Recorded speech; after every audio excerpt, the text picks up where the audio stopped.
جمعرات کا دن یونان میں آج تک منحوس کیوں سمجھا جاتا ہے؟ یہ آتش یونان کیا چیز ہے؟ 700 سال تک مسلمان قسطنطنیہ کیوں فتح نہ کر سکے؟ کبھی سوچا ہے استنبول کیوں اہمیت رکھتا ہے؟ کب اتنے طاقتور ہوئے کہ بڑی بڑی فصیلیں نہ رہی؟ سلطنت عثمانیہ کا آغاز، شیخ سعدی کا بیان، واقعہ تو سنا ہوگا لیکن سمجھا کیا ہے؟ آج کے پروگرام میں مسلمانوں نے اپنے ابتدائی دور سے ہی اس بارے میں کوشش کی کہ کسی طریقے سے قسطنطنیہ کو فتح کر لیا جائے۔ قسطنطنیہ یعنی آج کا استنبول وہی راستہ تھا کہ جسے ایشیا سے یورپ میں داخلہ کہا جاتا تھا۔ اس حوالے سے یہ بات بڑی واضح تھی اور اس وقت مسلمان اس بات کی مکمل تحقیق کر چکے تھے کہ اگر ہمیں استنبول یعنی قسطنطنیہ کو فتح کرنا ہے تو اس کے لیے ضروری یہ ہے کہ ہم بحری راستے کا انتخاب کریں۔ ایک بہت بڑا بحری بیڑا ترتیب دیا گیا جس میں ہزاروں کے قریب کشتیاں شامل تھیں، اور یہ کشتیاں سن 674 عیسوی میں استنبول یعنی قسطنطنیہ پہنچی۔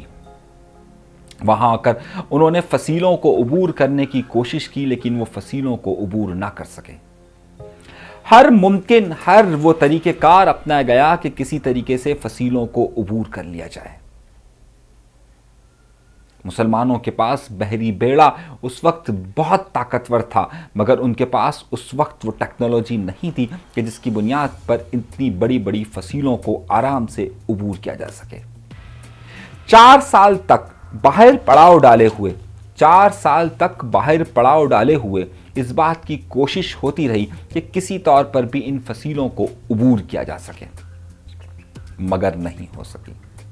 اور پھر 4 سال کے بعد سن 678 عیسوی کے اندر یونانی جو اندر موجود تھے وہ باہر نکلے، اور باہر نکل کر انہوں نے ایک عجیب و غریب مادہ ان کے پاس تھا، ایک اور عجیب و غریب میٹر ان کے پاس تھا۔ وہ اسے تیر کے اندر لگاتے تھے اور تیر میں لگانے کے بعد جب اسے فائر کرتے تھے آگ لگا کر تو وہ کشتیوں سے ٹکرا کر گر نہیں جاتا تھا بلکہ وہ کشتیوں کے ساتھ چپک جاتا تھا۔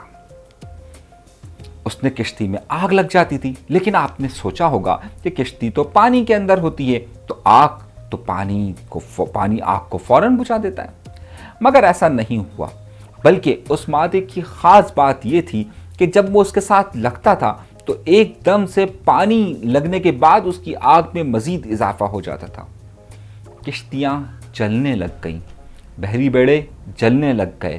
اب وہاں پر جو لوگ آئے تھے حملہ کرنے کے لیے، جب انہوں نے پانی میں کودنے کی کوشش کی تو ایک اور مسئلہ ہو گیا، کیونکہ آگ تو پانی میں لگی ہوئی تھی، آگ بجھ ہی نہیں رہی تھی۔ وہاں سے راہ فرار ہی مناسب طریقہ کار تھا۔ کئی سو کشتیوں نے واپسی کا سفر لیا، لیکن ایک بہت ہی خطرناک طوفان نے انہیں اپنی زد میں لے لیا۔ زد میں لینے کے بعد جب کشتیاں واپس دمشق پہنچتی ہے تو صرف چند رہ جاتی ہے۔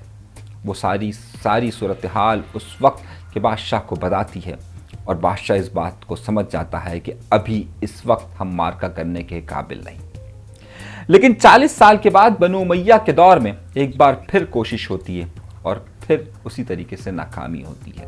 یہاں تک آ کر ہم رکتے ہیں اور ہمیں 2 سوالات کے جوابات مل چکے ہیں۔ پہلی بات یہ کہ یہ آتش یونانی جسے کہا جاتا تھا یہ کیا چیز تھی اور کیوں تھی؟ دوسرا سوال کہ آخر 700 سال تک مسلمان اسے فتح کیوں نہیں کر سکے؟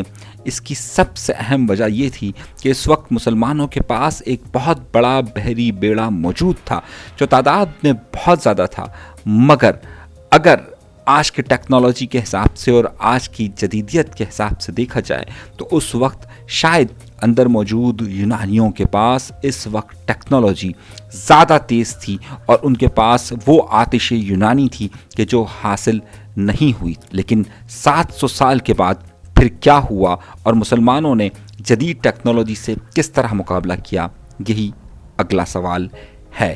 لیکن سوال یہ ہے کہ قسطنطنیہ کو مسلمان کیوں فتح کرنا چاہتے تھے؟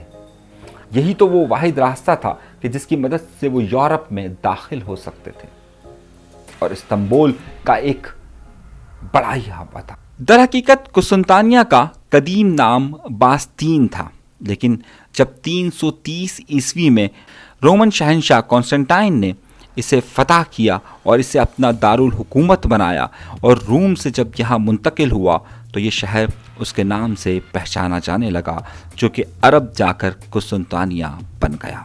مغرب میں یعنی یورپ میں رومن امپائر سلطنت مکمل طور پر ختم ہو چکی تھی، اور اگر اس کی کوئی باقیات کہیں پر موجود تھی تو وہ صرف اور صرف قسطنطنیہ کے اندر موجود تھی۔ اسی وجہ سے 4ویں صدی سے لے کر 13ویں صدی تک یہاں پر اتنی ترقی ہوئی، کیونکہ تمام روم یہاں پر آ کر آباد ہو گیا تھا اور اتنی ترقی کر چکا تھا کہ اس کی برابری کہیں پر بھی نہیں کی جا سکتی تھی۔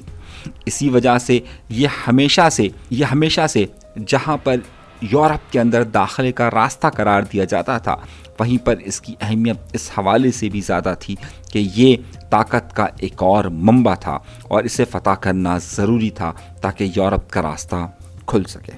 آج بھی اسی لیے استنبول کو ایشیا سے یورپ جانے کا راستہ تصور کیا جاتا ہے۔ لیکن 700 سال کے بعد وقت بدل چکا تھا، اندر موجود یونانی قوم زوال کا شکار ہو چکی تھی، اور یہ بات اس وقت ان کے قریب موجود سلطان اچھی طرح جانتا تھا۔ اسی لیے اس پر ایک حملے کا منصوبہ بنایا گیا، اور انہیں معلوم تھا کہ ان کے پاس آتش یونان ہے، اور ان فصیلوں کو توڑنے کے لیے اب ان کے پاس اس سے زیادہ جدید طریقہ کار موجود تھا، اور وہ تھے آتشی گولے۔ اس حوالے سے ہم چلتے ہیں بی بی سی کی طرف، اور پہلے بی بی سی کے آرٹیکل کے کچھ چیزیں آپ کے سامنے رکھتے ہیں۔ یہ 29 مئی سن 1453 رات 1:30 بجے کا وقت ہے۔ عظیم شہر کے باہر اس وقت سلطان کی فوج موجود ہے۔ 47 دن کا محاصرہ ہو چکا ہے۔ رات کے 1:30 بجے شہر کی فصیلوں کے باہر سلطان کی فوج مستقل مزاجی سے اکٹھی ہو رہی تھی۔ انہیں معلوم تھا کہ وہ آج تاریخ رقم کرنے والے ہیں۔ 700 سال پہلے جو ناکامی ہوئی تھی، آج اسے کامیابی میں بدلنے کا وقت ہے۔ عثمانی فوج آخری حلہ بولنے کی تیاری کر رہی تھی۔ عثمانی توپوں کو شہر پناہ پر گولے برسائے ہوئے 47 دن گزر چکے تھے۔ انہوں نے ایک حکمت عملی کے تحت صرف اور صرف 3 مقامات پر گولہ باری کو مرکوز رکھا تاکہ فصیل کو زبردست نقصان پہنچایا جا سکے۔ یہاں سے ایک حکمت نظر آتی ہے کہ کبھی بھی کہیں پر بھی کسی بھی دشمن پر اگر حملہ آور ہونا ہے تو اس کی کمزور ترین جگہ کا علم ہونا چاہیے، اور اسی جگہوں پر مسلسل حملہ ہونا چاہیے تاکہ دشمن کمزور سے کمزور ہو سکے۔ اور یہ حکمت تھی کس کے پاس؟ صرف 21 سالہ عثمانی سلطان محمد ثانی کے پاس۔ جب اس نے یہ دیکھا کہ اب فصیل انتہائی کمزور ہو چکی ہے، رات کا 1:30 بج چکا ہے، سلطان رات کو 1:30 بجے باہر نکلتا ہے اور اپنے اگلے مورچے یعنی سب سے پہلے مورچے پر آ کر کھڑا ہو جاتا ہے۔ انہوں نے دیکھ لیا کہ بالکل درمیانی حصے پر 9 سوراخ 9 شگاف ہو چکے ہیں، اور یہاں سے حملہ کرنا انتہائی آسان ہے۔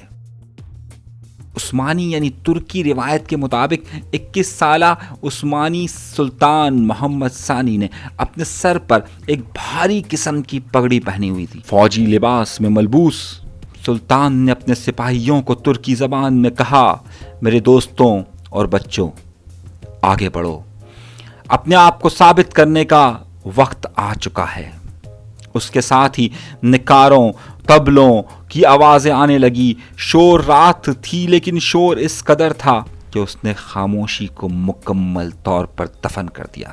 لیکن آپ کو معلوم ہے کہ اتنے تیز نکاروں کے بجنے کے باوجود بھی عثمانی دستوں کے نعروں کی آواز ان سے زیادہ تیز تھی، اور انہوں نے اسی وسطی حصے پر حلہ بول دیا۔ لیکن ایک طرف سے نہیں، دونوں طرف سے، خشکی کی طرف سے بھی اور پھر سمندر کی طرف سے بھی۔ انہوں نے اپنے بحری بیڑوں میں